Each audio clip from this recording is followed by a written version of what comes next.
এসেছিলাম কয়েকটা বিষয় নিয়ে কথা বলতে। প্রথমত আমরা জানি আলোচনা করেছি, সেটা হচ্ছে গণপ্রতিনিধিত্ব আদেশ 1972-এর 20 নম্বর অনুচ্ছেদে সংশোধন এনে নির্বাচন কমিশন রেকমেন্ড করেছিল যে প্রতিটি রাজনৈতিক দল তাদের যে নিবন্ধনের সময় নিজস্ব প্রতীক ছিল, নিজস্ব আইডেন্টিটি ছিল, সেটা দিয়েই নির্বাচন করতে হবে। এবং সেটা নির্বাচন কমিশন এবং মন্ত্রিপরিষদের আলোচনায় গৃহীত হয়। তারপর আমরা দেখতে পাচ্ছি সেই সিদ্ধান্ত পুনর্বিবেচনার একটা আলোচনা চলছে। আমরা এই বিষয়ে নির্বাচন কমিশনে এসে আজকে আমাদের বক্তব্য দিয়েছি, একটা চিঠি দিয়েছি। আমি এটা একটা আংশিকভাবে আপনাদেরকে পড়ে শোনাচ্ছি। এই পদক্ষেপকে নেওয়া হয়েছিল, এটার উদ্দেশ্য ছিল দীর্ঘদিনের একটি বিকৃতি দূর করা। কারণ 2008 সালে আরপিওতে উদ্দেশ্যমূলকভাবে একটা সংশোধনী আনা হয়, যাতে সংশোধিত 20 অনুচ্ছেদের বিধানের সুযোগ নিয়ে বহু ছোট বা নামমাত্র দল বড় দলের প্রতীকে নির্বাচনে অংশগ্রহণ করেছে। এতে ভোটাররা বিভ্রান্ত হয়েছেন এবং কৃত্রিম জোট রাজনীতির মাধ্যমে জাতীয় ঐক্যমত্য গঠনের প্রক্রিয়ায় বারবার বাধাগ্রস্ত হয়েছে। সর্বোপরি সাধারণ জনগণকে ধোঁকা দেওয়ার একটা ব্যবস্থা করা হয়েছে। রাজনৈতিক দল নিবন্ধন প্রক্রিয়ার আওতায় আনার মূল উদ্দেশ্যই হল দলগুলোর অভ্যন্তরীণ গণতন্ত্র, আর্থিক স্বচ্ছতা ও জবাবদিহিতা নিশ্চিত করা। কিন্তু যখন কোনো নিবন্ধিত রাজনৈতিক দল অন্য নিবন্ধিত দলের প্রতীক নিয়ে নির্বাচন করে, তখন তারা তাদের এই দায়বদ্ধতা এড়িয়ে চলে। এতে নিবন্ধন ব্যবস্থার আইনি গুরুত্ব থাকে না এবং নির্বাচনী স্বচ্ছতা বিপন্ন হয়। তদুপরি বড় দলের প্রতীকে ছোট দলগুলোকে নির্বাচন করার সুযোগ দেওয়ার ফলে এক ধরনের কাঠামোগত বৈষম্য তৈরি হয়েছে, যেখানে বড় দলগুলি নিজেদের প্রভাব বিস্তারের হাতিয়ার হিসেবে ছোট দলগুলোকে ব্যবহার করছে। এই প্রক্সি রাজনীতি গণতন্ত্রের স্বচ্ছতা, ন্যায্য প্রতিযোগিতা এবং প্রকৃত বহুদলীয় গণতন্ত্রের পরিপন্থী। অতএব আমরা মনে করি প্রতিটি নিবন্ধিত দলকে তাদের নিজস্ব প্রতীকে নির্বাচন করার যে সিদ্ধান্ত নির্বাচন কমিশন নিয়েছিল, তা একটি ঐতিহাসিক ও নীতিগতভাবে সঠিক সিদ্ধান্ত। পরবর্তীতে উপদেষ্টা পরিষদের বৈঠকে আরটিও সংশোধনীর মাধ্যমে উক্ত বিধান অনুমোদিত হয়েছে এবং শুধুমাত্র গেজেট প্রকাশ হওয়ার ঠিক আগ মুহূর্তে এখন সরকার বা নির্বাচন কমিশন যদি বাংলাদেশ জাতীয়তাবাদী দল বিএনপির রাজনৈতিক চাপে পাশ হওয়া সিদ্ধান্ত থেকে সরে আসে, তার মাধ্যমে সেখানে শুধুমাত্র নির্বাচনের স্বাধীনতার উপরই আঘাত হবে না, বরং পুরো নির্বাচন প্রক্রিয়ার বিশ্বাসযোগ্যতা এবং সরকারের কার্যক্রমের উপরও আঘাত হবে। তাই আমরা অনুরোধ করছি নির্বাচন কমিশনকে যেন বিএনপির চাপিয়ে দেয়া অন্যায় প্রভাবে তারা প্রভাবিত না হয় এবং এ বিষয়ে যেন আমাদেরকে লিখিত নিশ্চয়তা প্রদান করে। কারণ আমরা মনে করি এই সংস্কার পদক্ষেপ বাংলাদেশের গণতন্ত্রের স্বচ্ছতা এবং ন্যায় বিচারের ভবিষ্যতের সঙ্গে ওতপ্রোতভাবে জড়িত। নির্বাচন কমিশন এই অবস্থানে দৃঢ় থাকলে দেশের গণতান্ত্রিক পুনর্গঠনের একটি গুরুত্বপূর্ণ দৃষ্টান্ত হয়ে থাকবে। আর নির্বাচন কমিশন এবং সরকার বাংলাদেশ জাতীয়তাবাদী দল বিএনপির চাপে এই অবস্থান থেকে সরে আসলে তাতে কমিশনের নিরপেক্ষতা, সক্ষমতা এবং সামগ্রিক নির্বাচন প্রক্রিয়ার বিশ্বাসযোগ্যতা সম্পর্কে জনগণের যে সন্দেহ রয়েছে, সেই সন্দেহ আরও পাকাপোক্ত হবে। এখন আপনাদের কাছে আমাদের শাপলা প্রতীক এবং শাপলা কলিজে নির্বাচন কমিশন তাদের তালিকায় অন্তর্ভুক্ত করেছে, এই বিষয়ে বক্তব্য দিবেন জহিরুল ইসলাম মুছা, জাতীয় নাগরিক পার্টির যুগ্ম সদস্য সচিব। ধন্যবাদ। আপনারা জানেন যে জাতীয় নাগরিক পার্টি গত 22শে জুন নিবন্ধিত রাজনৈতিক দল হিসাবে নিবন্ধন করার জন্য নির্বাচন কমিশনের কাছে আনুষ্ঠানিকভাবে আবেদন দাখিল করেছিল। সেখানে আবেদন ফর্মের ফিল্ড 6-এ আমরা আমাদের প্রতীকের অগ্রাধিকার হিসেবে দিয়েছিলাম 1 নম্বরে শাপলা, কলম এবং মোবাইল। পরবর্তীতে আমরা গত 3রা আগস্ট আরেকটি চিঠির মাধ্যমে আমরা আমাদের ফিল্ড 6-এ সংশোধনী আনি এবং আমাদের প্রতীকের পছন্দক্রম ছিল যথাক্রমে শাপলা, সাদা শাপলা এবং লাল শাপলা। এরপরে আপনারা জানেন যে সারা দেশে আমাদের শাপলার জন্য একটি জোয়ার তৈরি হয়েছে। সারা দেশের মানুষ আমাদের সাথে শাপলাকে সম্পৃক্ত করেছেন এবং এনসিপির মার্কা হিসেবে শাপলা প্রতিষ্ঠা পেয়ে গেছে।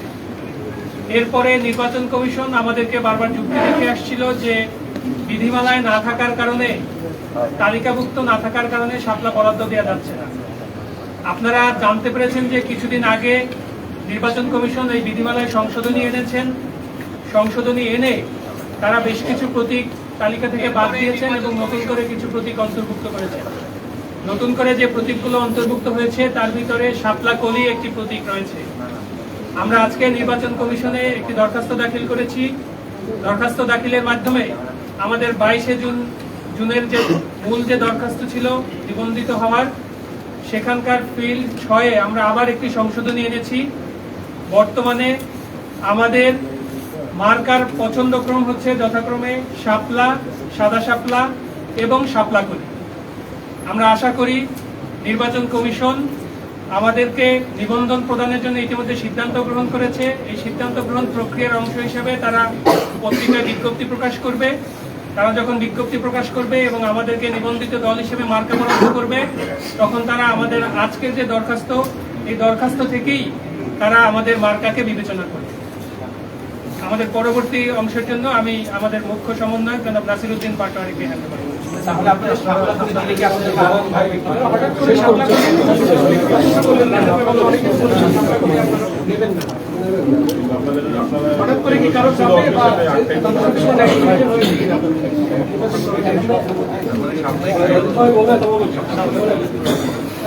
আসসালামু আলাইকুম সম্মানিত সাংবাদিকবৃন্দ, আপনাদেরকে অনেক ধন্যবাদ অনেক সময় নিয়ে ধৈর্য ধারণ করার জন্য, আলোচনা করার জন্য। আমরা একটি স্বাধীন ইস্যু প্রতিষ্ঠার জন্য দীর্ঘদিন লড়াই করে যাচ্ছি। এর মধ্যেই আপনারা জেনেছেন যে ইস্যুর যে তালিকা লিস্টগুলো রয়েছে, যে প্রতীকগুলো নির্ধারণ করে থাকে তারা, সেটা সংশোধনের জন্য আমরা ফাইট করে যাচ্ছি। এখানে অযাচিত কিছু প্রতীক তারা আগে অ্যানালিস্ট করেছিল, ইতিমধ্যেই তারা বেগুন, খাটকলা এগুলো বাদ দিয়েছে এবং নতুন কিছু প্রতীক তারা অন্তর্ভুক্ত করেছে। সেখানে আমরা একটা প্রতীক দেখতে পেয়েছি, শাপলা কলি নামে একটা প্রতীক রয়েছে। আমরা আজকে আমাদের পছন্দের তালিকায় প্রথমে রেখেছি শাপলা, দ্বিতীয়ত রেখেছি হলো সাদা শাপলা, তৃতীয় রেখেছি হলো শাপলা কলি। অর্থাৎ আমাদের প্রার্থিত প্রতীকের মধ্যে যদি কোনো অন্য দল আবার এটার জন্য আবেদন করে, তাহলে শাপলা কলি নিয়ে একটা সিমিলারিটিস তৈরি হবে। সেই জন্য হলো আমরা এটা আবেদনের মধ্যে আজকে দিয়ে রেখেছি। তবে আমাদের পছন্দের প্রথম জায়গাটা আমরা রেখেছি শাপলা, দ্বিতীয় রেখেছি সাদা শাপলা, তৃতীয় রেখেছি শাপলা কলি। এবং নির্বাচন কমিশন হলো খুব ধীরগতিতে তারা চলাফেরা করছে। আমাদের অনেক আগে আমরা অ্যাপ্লাই করেছিলাম, এই পর্যন্ত এটাকে তারা কোনো সমাধান করতে পারে নাই। তো আমরা তাদের কাছে আহ্বান জানিয়েছিলাম দ্রুত গতিতে এই বিষয়ে সমাধান করে। আমরা ইলেকশনের জামাডল অলরেডি বাংলাদেশে শুরু হয়েছে। আমরা ইলেকশনের ফেজের মধ্যে যেতে চাই এবং ফেব্রুয়ারি ইলেকশনটা যাতে সুন্দরভাবে বাস্তবায়ন হয় আমরা অংশগ্রহণ করতে চাই। সেই জায়গাতে জাতীয় যে স্বার্থ রয়েছে, ওভারঅল রাজনীতির যে পরিস্থিতি রয়েছে দেশবাসীর মধ্যে, আমরা শাপলা কলি নিয়ে কিছু পজিটিভ সাড়া পেয়েছি এবং এটা শাপলায় ছিল, শাপলার চেয়ে আরও এক ধাপ এগিয়ে হলো শাপলা কলিও এসেছে, অর্থাৎ শাপলাও আছে কলিও আছে। তো সেই জায়গাতে নির্বাচন কমিশন আমরা যতটুকু চিন্তা করেছি তারা এক ধাপ একটু বেড়ে চিন্তা করে কলি, শাপলা এবং কলি অন্তর্ভুক্তি করেছে। তো আমরা এটা পজিটিভলি নিয়েছি এবং তাদেরকে আমরা আহ্বান জানিয়েছি যে দ্রুত গতিতে যাতে এনসিপির যে নিবন্ধন প্রক্রিয়া এটা সম্পূর্ণ করে আমরা যাতে আমাদের মাঠে প্রতীক নিয়ে যেতে পারি সেই বিষয়ে সুরাহা সমাধানের করার জন্য। এবং আগামীতে ইনশাল্লাহ ধানের শীষ এবং শাপলাগুলির হাড্ডাহাড্ডি লড়াই হবে সেটা। এবং সেখানে আপনারা দেখেছেন যে ধানের শীষ এবং কলি এটার মধ্যে ইনশাল্লাহ হাড্ডাহাড্ডি লড়াই হবে। এবং বাংলাদেশকে যে বহুদলীয় গণতন্ত্র থেকে বের করে, যেটা 72 সালের পরে হয়েছিল, বাকশাল কায়েম করা হয়েছিল, বর্তমানে বহুদলীয় গণতন্ত্রের বিপরীতে গিয়ে বাংলাদেশে একটি দল একদলীয় গণতন্ত্রের নামে একদলীয় শাসন ব্যবস্থা করার প্রচেষ্টা চালাচ্ছে। এবং সেই প্রচেষ্টার অংশ হিসাবে তারা ইতিমধ্যে বিভিন্ন দলকে নিজেদের প্রতীক বিক্রি করার জন্য, নমিনেশন বাণিজ্য করার জন্য তারা ইলেকশন কমিশন সংস্কারের নীতিমালা নিয়ে যে উদ্যোগটা নিয়েছে, সে উদ্যোগের বিপরীতে গিয়ে সরকারের সাথে বিভিন্ন নেগোসিয়েশন, বোঝাপড়ার আন্ডারস্ট্যান্ডিংয়ের ভিত্তিতে যাচ্ছে। সেখানে আমরা নির্বাচন কমিশনকে বলছি, নির্বাচন যে কোনো দলের নির্বাচন প্রতীক কোনো নমিনেশন বাণিজ্যের প্রতীক হতে পারে না। কেউ টাকা পয়সা দিয়ে বিভিন্ন দল নিজেদের পকেটস্থ করার জন্য এই ধরনের বাংলাদেশে গণতন্ত্র বিরোধী কাজকর্ম থেকে সরে আসার জন্য যে সংস্কারের একটা কার্যক্রম এসেছে, এটাতে স্ট্রিক্ট থাকার জন্য আমরা নির্বাচন কমিশনকে আহ্বান জানিয়েছি। ইতিমধ্যে আপনারা শুনেছেন বিএনপির জনাব সালাউদ্দিন আহমেদ আমাদের আইনমন্ত্রী যিনি রয়েছেন, উপদেষ্টা আসিফ নজরুল স্যারকে একটা চিঠি দিয়েছেন। সেখানে ওনাদের গোপন প্রেমের কথা ওনারা বলেছেন যে আপনি আমাকে আশ্বস্ত করেছেন, কিন্তু আপনার আশ্বস্ত পেয়ে আমি চুপ ছিলাম, কিন্তু পরবর্তীতে দেখলাম যে আপনারা হলো বিভিন্ন প্রতীকে সবাই ইলেকশন করতে পারবে এই বিষয়ে মর্মে আমাদের কাছে সংবাদ এসেছে। আপনাদের কাছে সবার এই চিঠি গিয়েছে, আপনারা দেখেছেন। আমরা আইন মন্ত্রণালয় যিনি রয়েছেন এবং বিভিন্ন রাজনৈতিক দলে যারা ব্যক্তিবর্গ রয়েছেন, আপনাকে রাষ্ট্র হলো নিজেদের গোপন প্রেমের কারখানা বানাবেন না। এই জন্য আমরা তাদের কাছে আহ্বান জানাবো, যেই কাজগুলো আইন মন্ত্রণালয় থেকে হয়েছে এটা বাংলাদেশে একটা নজিরবিহীন ঘটনা। আমরা প্রধান উপদেষ্টাকে জানাবো যে আপনার উপদেষ্টা মণ্ডলী যারা রয়েছেন তারা যদি বিভিন্ন দলের সাথে এই ধরনের গোপন প্রেম করে থাকে তাহলে বাংলাদেশের গণতন্ত্রের যে যাত্রা সেটা ব্যাহত হবে। গণতন্ত্রের যাত্রার দিকে আমরা আপনাদেরকে আহ্বান জানাবো সুসংহত ওয়েতে সামনে যাওয়ার জন্য। এই বিষয়গুলো আজকে আমাদের মধ্যে আলোচনা হচ্ছে। আচ্ছা, বিএনপির সাথে দেখা করেছেন, সালাউদ্দিন আহমেদের সাথে বৈঠক করেছেন, আপনাদের কথা বা অনেকগুলো সোশ্যাল মিডিয়ায় আসছে যে আপনারা তাদের সাথে জোট করছেন, আবার আপনি বলছেন যে ধানের শীষ এবং শাপলাকলির মধ্যে লড়াই হবে, বিষয়টা আসলে বুঝাই। আমাদের এই পর্যন্ত কেউ বলে নাই যে আমাদের বিএনপির সাথে জোট হবে। আমাদের আহ্বায়ক মহোদয় আজকে আপনাদের সকালে একটা প্রেস ব্রিফিং ছিল, সেখানে আমরা স্পষ্ট করেছি আমরা এককভাবে নির্বাচনের প্রস্তুতি নিচ্ছি, আমরা 300 আসনে প্রার্থী দিব এবং এটাও বলেছি যে ছোট দলগুলা যে একটা সম্ভাবনা, বড় দলগুলা নিজস্ব প্রতীকের আন্ডারে এনে যে কৃষ্টি কালচার বাংলাদেশে আছে এটার মাধ্যমে নতুন কোনো দল সৃষ্টি হওয়ার সম্ভাবনা নষ্ট হয় এবং আগামীর যে সংসদ হবে সেটাকে একদলীয় অর্থাৎ একটা দল কুক্ষিগত করার জন্য ছোট দলগুলোকে অল্প কিছু টাকা পয়সার বিনিময়ে 2-1টা সিটের নমিনেশন দেওয়ার বদলে তারা নিজেদেরকে পক্ষপাতিত্ব করার প্রচেষ্টা চালাচ্ছে। ইতিমধ্যে আপনারা দেখেছেন জনগণ থেকে সেগুলোর ফায়ার ব্যাক এসেছে। জনগণ কাউকে নিয়ে ঝাড়ু মিছিল করছে, কাউকে নিয়ে জুতা মিছিল করছে, আবার শুনতে পেলাম ভোলায় হলো মারামারি হয়েছে। সো এই ধরনের অস্থিতিশীল বাংলাদেশ আমরা চাই না। আমরা চাই সুন্দর একটি সবাই প্রতীক নিয়ে নির্বাচন করুক এবং আমরা ইনশাল্লাহ বলি যে আগামীতে বিএনপি এবং যে বড় দলগুলো রয়েছে সেখানে শাপলাকলি ইনশাল্লাহ বড় ফাইটিং জোনে থাকবে। জনতার মধ্যে ইতিমধ্যেই শাপলা প্রতিষ্ঠিত হয়েছে, সেখানে আবারই শাপলার সাথে কলিও যোগ হচ্ছে।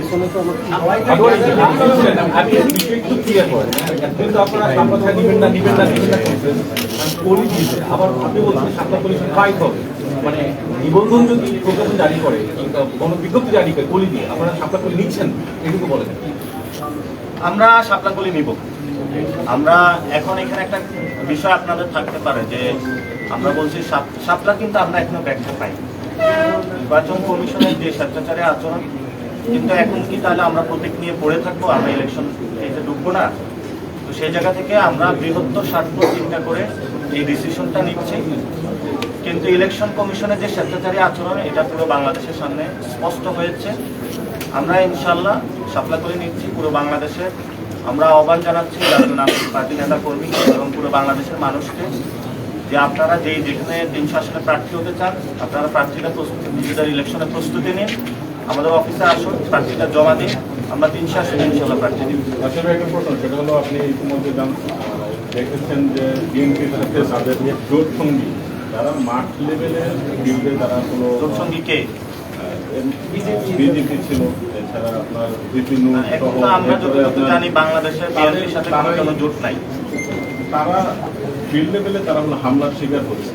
এইটা হলো আপনারা যখন নির্বাচনী মাঠে নামবেন তখন কি আপনাদের সাথে কোনো ধরনের সংঘর্ষ করবেন এবং নির্বাচন কমিশন লেভেল প্লেইং ফিল্ড আসলে আদৌ রাখতে পারবে কিনা? সেটা তো নির্বাচন কমিশনের দায়িত্ব লেভেল প্লেইং ফিল্ডটা রাখার জন্য এবং এটা নিরপেক্ষ ভূমিকা পালন করা। কিন্তু যদি কেউ সবকিছু মারিয়ে আমাদের উপর আঘাত দিতে আসে আমরা তো চুপ করে থাকি। ঠিক আছে, এর আগে কয়েকবার বলেছিলেন নির্বাচন কমিশন যদি আস্থা এই মুহূর্তে আপনাদের আস্থা অনাস্থার জায়গাটা আমরা এখনো নির্বাচন কমিশনকে যদি সংক্ষিপ্ত ওয়ার্ডে বলতে বলেন আমরা এটাকে নির্বাচন কমিশন বলতে পারি না বা ইলেকশন কমিশন বলতে, এটাকে ইঞ্জিনিয়ারিং কমিশন বলতে পারি। এই ইঞ্জিনিয়ারিং কমিশনে এসেছে এই জন্য অনেক কিছু ইঞ্জিনিয়ারিং করছে। সো ইঞ্জিনিয়ারিং কমিশনের জায়গা থেকে আমরা আমাদের ফাইটটা করে যাচ্ছি এবং সেই ফাইটিংয়ের জায়গায় আমরা শাপলাকলি অ্যাপ্লাই করেছি। বাট এখানে আমরা বলে যাচ্ছি যে ইলেকশন কমিশন যথেষ্ট স্বেচ্ছাচারী আচরণ করছে এবং ভবিষ্যতে বাংলাদেশের মানুষের সাথে করবে। আমরা সেই জায়গায় ফাইটগুলো জারি রাখবো, শুধু এই প্রতীক প্রশ্নে না, তাদের অনেকগুলো বিষয় নিয়ে আমরা আমাদের ফাইটটা আরো বড় আকারে ধারণ করবো ইনশাআল্লাহ। তবে শেষ বছর যেহেতু শাপলাকলি নিবেন, এর আগে বলেছে দেশ শাসন বেশি পাবে, এখন প্রতীক নিবেন বলছে কত আসন পাবেন? যেহেতু ধানের শীষ আমরা তো আমরা তো আমরা বলছি যে 300 আসনেই মানে ইলেকশন করব। এবং আজকে সকালবেলা আমি এক রেস্টুরেন্টে খেতে গিয়েছিলাম, সেখানে হলো তার কাছে 25 লাখ টাকা চাঁদা দিয়েছে একটা নির্দিষ্ট দল। ওটা আমাদের নৈতিকতার জায়গার ভিত্তি থেকে যদি কেউ সংস্কারের বিরোধী সংস্কার যদি তারা আসে, সেখানে আমরা ভেবে দেখতে পারবো। এটা হলো একটা বিষয়। আর বাংলাদেশে তো ধর্মীয় বেশিরভাগ কায়েম হয়েছে, সোশ্যাল ওয়েতে আপনারা মসজিদগুলো দখল করা চলছে, এবং জামায়াত ইসলামের যে ধর্মীয় পেশিবাদ, পেশিবাদের তো আমরা সঙ্গী হতে পারবো, আমাদের বিএনপির যে চাঁদাবাজি সন্ত্রাস, সেটারও সঙ্গী হতে পারবো। ফলত আমরা চাই দুইটি দলে আগামীর পার্লামেন্টে আমরা সংসদ করি সবাই থাকি, সেখানে সন্ত্রাস, চাঁদাবাজি, দুর্নীতি এগুলো না থাকুক, ধর্মীয় পেশিবাদও না থাকুক, একটা সুন্দর বাংলাদেশ আমরা প্রত্যাশা করি। সেই প্রসেস বা জায়গাটা নিয়ে আমরা কাজ করি। আপনাকে জোটবদ্ধ হবে? আমরা আপাতত এখনো জোটের কোনো চিন্তা করি না, তবে আমরা বলেছিলাম যদি বিএনপি সন্ত্রাস, চাঁদাবাজি, দুর্নীতি এগুলো ছেড়ে আসে এবং সংস্কারে তারা পক্ষে থাকে, সেটাও আমরা ভেবে দেখবো। আর যদি জামাত ধর্মীয় পেশিবাদ এবং ধর্মীয় যে বিভাজনের সৃষ্টি রাজনীতি বাংলাদেশে করতেছে, সেটা থেকে সরে আসে, সেটাও আমরা ভেবে দেখব। তবে আমাদের প্রাইম কনসার্নের জায়গাটা হলো চাঁদাবাজি, সন্ত্রাস এবং দুর্নীতি। বাংলাদেশে যে ধরনের গডফাদারদের রাজনীতি, এটির বিরুদ্ধে আমরা দাঁড়াতে চাই। বিএনপি যদি এখানে সরে আসতে পারে, তাহলে সেখানে ইনশাল্লাহ কথা হতে পারে। যদি সরে না আসে, তাহলে তো আমাদের কিছু করার নেই। এটা এখন বল বিএনপির কোর্টে, বিএনপিকে ভালো হবে নাকি হবে না।